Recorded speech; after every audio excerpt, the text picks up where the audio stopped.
nous vous invitons à découvrir l'autobiographie incroyable de Phil Knight, fondateur de Nike, l'art de la victoire. À peine sorti de sa business school, le jeune Phil a une vision. Il lancera son entreprise et importera aux États-Unis des chaussures de sport japonaises haut de gamme, mais à bas prix. Il emprunte pour cela $50 à son père. Cette première année, 1963, il vend pour $800 de chaussures qu'il stocke dans le coffre de sa Plymouth Valiant. Aujourd'hui, le chiffre d'affaires annuel de Nike dépasse les 30 milliards de dollars. Nike est la référence ultime, la success story qui inspire tous les start-upers. Une marque mondiale dont le logo, le fameux swoosh, symbole de grâce et de grandeur, est l'une des rares icônes que l'on reconnaît aux quatre coins de la planète. Découvrez tous les secrets de Nike à l'aide du livre audio « L'art de la victoire ».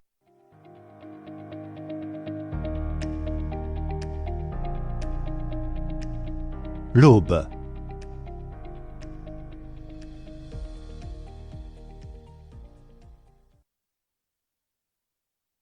Je m'étais levé avant tout le monde à la maison, avant les oiseaux, avant le soleil.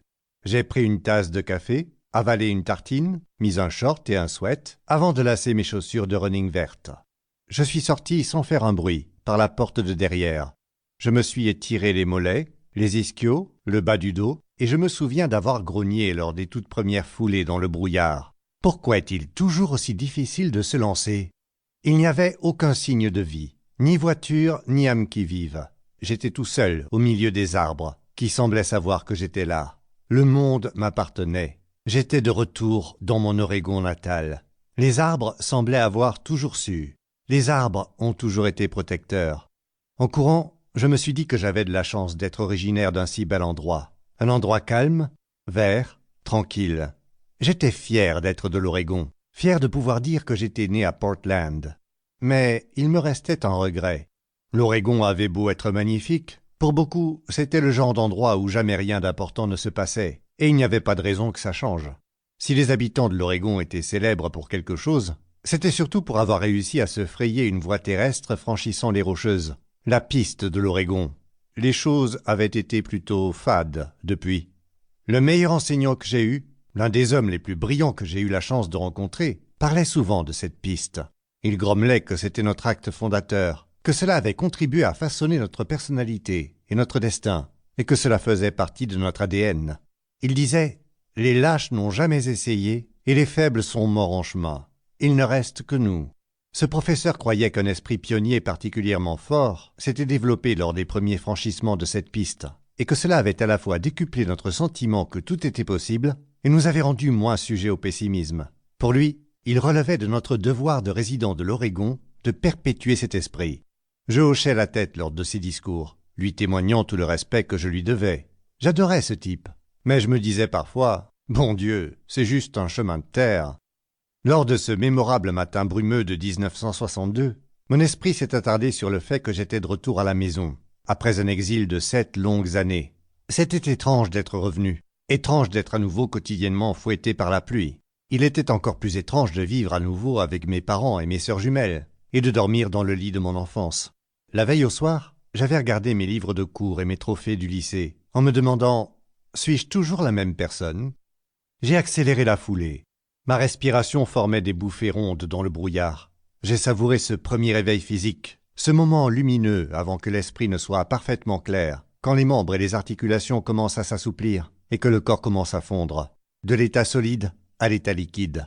Je me suis dit qu'il fallait que j'accélère encore. J'ai pensé, sur le papier, je suis un adulte. J'étais diplômé d'une bonne université, l'université de l'Oregon. J'avais décroché le master dans une excellente business school, Stanford. J'avais survécu à un contretemps d'1 an dans l'armée à Fort Lewis puis Fort Eustis. Mon CV disait que j'étais un jeune homme bien éduqué de 24 ans et un soldat accompli. Pourquoi avais-je encore le sentiment d'être un gamin? Pire, d'être le même gamin timide, pâle et tout maigre que j'avais toujours été. Peut-être était-ce parce que je n'avais encore rien expérimenté de fort dans la vie. Je n'avais jamais cédé à aucune tentation. Je n'avais jamais fumé de cigarette ni essayé de drogue. Je n'avais enfreint aucune règle, et encore moins de loi. Les années 1960, l'âge d'or de la contestation, battaient son plein, et j'étais la seule personne en Amérique qui ne s'était jamais rebellée. Je ne pouvais pas me rappeler une seule fois où je m'étais brouillé avec quelqu'un, ou avais fait quelque chose d'inattendu. je n'avais jamais eu de petite amie. Si j'avais tendance à m'éterniser sur tout ce que je n'étais pas, la raison en était simple. J'avais du mal à définir qui j'étais, ou qui je pourrais devenir. Comme tous mes amis, je voulais réussir. Mais contrairement à eux, je ne savais pas ce que cela signifiait. L'argent? Peut-être. Le mariage? Les enfants? Une maison? Bien sûr, avec de la chance. C'étaient les objectifs qu'on m'avait appris qu'il fallait atteindre, et une partie de moi y aspirait, instinctivement. Mais au fond de moi, je cherchais quelque chose d'autre, quelque chose de plus. J'avais la sensation aiguë que la vie était courte, plus courte qu'elle ne l'a jamais été, courte comme un jogging matinal, et je voulais que la mienne ait un sens, qu'elle soit passionnée, créative et importante, et par-dessus tout, différente. Je voulais laisser une trace dans ce monde. Je voulais gagner. Enfin, je voulais surtout ne pas perdre. Et c'est ce qui est arrivé. Mon cœur commençait à cogner très fort. Mes poumons gonflaient. Les arbres n'étaient plus que des taches vertes. Et je voyais apparaître devant moi exactement ce que je voulais que ma vie soit. Je voulais jouer. Oui, c'est le mot.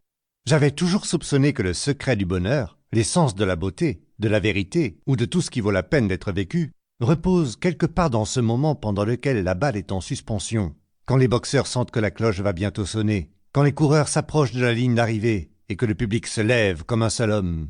Il y a une sorte de clarté exubérante dans cette demi-seconde qui détermine les vainqueurs et les perdants. C'est ça que je voulais que ma vie soit, au quotidien.